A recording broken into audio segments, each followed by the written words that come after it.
And we worked in a group of newspapers in Surrey and South London. Those of us that worked in Surrey always wanted to get to work in London, which is where the real top-notch guys were. The best stories, that's where all the murders and the crime was. We were itching to get our start in London. So my first day in the Streatham News, so I bought a new tie, a new jacket, looked really smart, walked in, empty office apart from one bloke, some dishevelled wreck of a guy, shaving and washing his hair. He goes, who are you? I'm you guy, hey, who are you? Oh, I'm Brian, I've got to get to the pub. And off he went to the pub. So that was day one. But every day with Brian was entertaining. You couldn't wait to get to work to be with this guy. He brightened up every day and he livened up every night. And he also got some really good stories. Some fantastic stories. For some reason, we had a great relationship with the Streatham police. Particularly, whenever they were short of people for a line-up, when they went to an identity parade, they'd come looking for Brian and me. And we'd just wander around the Streatham police station next door, and we'd join the queue, and now and again we'd be chosen as the person that appeared. But the police always bought us a drink afterwards, and we always had a great relationship with the police. And one Friday afternoon, they were late for a drink in a pub at the top of the road. Brian actually went back to the office, which is unheard of. And I hung around, the cops came in and said, well, why are you late? I said, well, you won't believe, we've just arrested a load of judges, MPs, captains of industry, at a brothel round the corner, 32 Ambleside Avenue. Oh, really? This is a great story. And got a bit more. I rushed back to the office. And actually, it wasn't a Thursday, it was a Friday, it was a Thursday, it was our press day.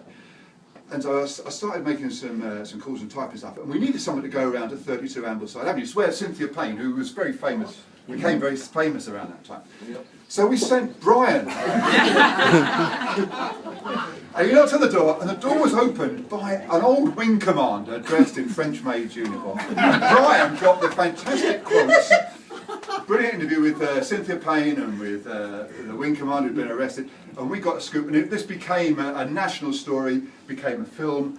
I actually phoned Cynthia Payne the other week and told her about Brian, and because her life, she went to jail, she came out of jail, she became a celebrity, does a lot of public speaking, and is still still alive and still thriving, and says something about her industry. It was Brian here made his name as a national newspaper journalist because his quotes were fantastic, and we had a bidding war with the Sunday People, the News of the World, and the Sunday Mirror, and Brian was at the heart of that, and he sold this story. We all got very rich, and guess what? We spent it in one night. Brian also wrote a fantastic column in the Streatham News. Now, at that time, it was Thatcherism. It's a far right-wing government, but Lambeth was Red Ted's council, Ted Knight. And every week there was some massive conflict and controversy. But Brian was brilliant. Intellectually, he grasped this. Intellectually, he grasped the nuances of this. But he also kept a sense of humour. And he started this column off the record. John Wilkes, it wasn't quite the intellectual level. He's dropped down a notch, actually, over the years, since leaving Birmingham. But forward Bryans. Are you the Brian of Lambeth? No, that's not a mistake, at least not according to the local newspaper, Lambeth Local, which was the council thing. That's how they billed the annual contest, known in past as the Brain of Lambeth. Well, how about it? It could be quite an intriguing competition. Imagine an army of Bryans gathered in the town hall, waiting to be the borough's choice.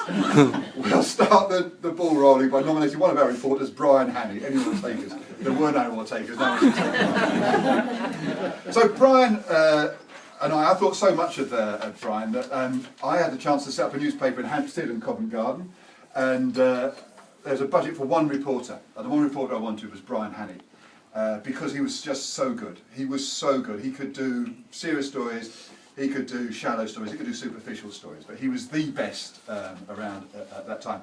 I think what might have swung it for him was that the guy I set this newspaper up with had also set up the campaign for Real Ale. It might have had a little bit to do with it. Anyway, on a point of principle, we both got fired. Brian had corrected something that the publisher had written a restaurant review, and there was a couple of mistakes in it. Brian pointed them out, and so we both got fired. Just for that? Just for that. Well, those publishers were mad. This is Maxwell era. And so then I ended up with a job on the Morning Advertiser, which is the pub daily newspaper. And sure enough, the natural fit, Brian Annie came in. So we managed to keep it going. And at the time, they wanted to really improve and make it a national newspaper. The idea was that they would have this newspaper not just for publicans, but for people who went to pubs. So Brian was the perfect kid for that.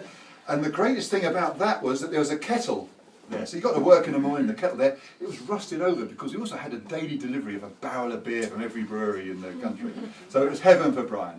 And he was such a great journalist, such an inspiration. All of us who work with him know that he was probably the most talented writer of all of us. Had a fantastic, he could find a story just looking around a pub and find a story from anybody. And he knew their stories. He could have written novels, he could have written novellas, he could have written anything. He was so talented. And there's one story, I looked out, I've still got some in the loft, some of the stories in the loft. And there's one cutting that I think sums up Brian. Cheers, the pub spirit lives on. Acts of spontaneous generosity may be rare, but they have not disappeared, not in Streatham. A colleague tells me, journalistic sources, tells me of the night he was having a drink with friends in the Manor Arms pub in Mitcham Lane. When it came to buying the final drink, the group realised cash was a bit short. Does this sound familiar for you guys?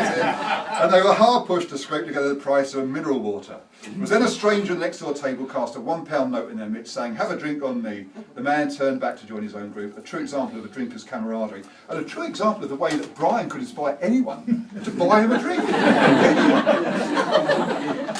So, yeah, listen, it was a sense of frustration to us all who worked with him, that it was an unfulfilled talent possibly, as a journalist and as a writer.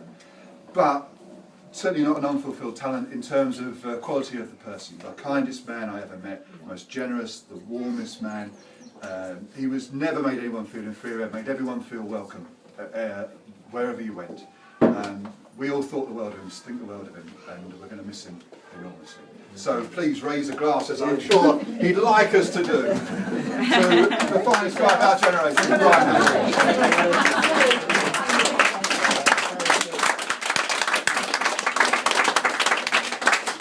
There are some more of his columns, I think, are put up on the wall around the corner. I've got some here if anyone wants to have a quick look. We're putting Nick up next. Okay. Thrust forward. Yes, by the hand of history.